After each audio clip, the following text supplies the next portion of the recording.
In 2004, I came up to New York City, went into Penn Station.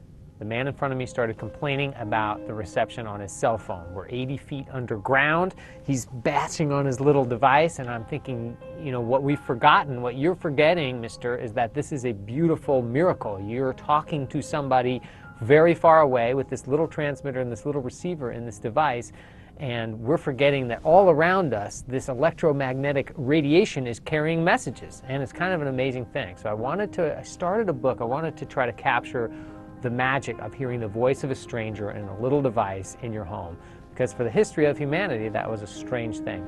I started with a boy trapped somewhere and a girl reading a story to him over a radio.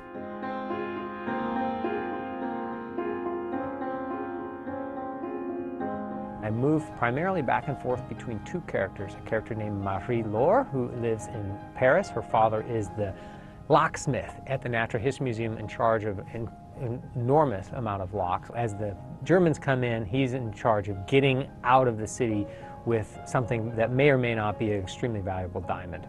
The other narrative, the main narrative that braids with Marie's, is of a German boy named Werner. He's an orphan, and he is very gifted with electronics. He falls in love with radios as a young boy. He finds his own way out by fixing a radio for a very important official. He thinks it's going to be a way out of the mines, but it turns out to be a very complicated way out. He ends up at a paramilitary school for Hitler Youth.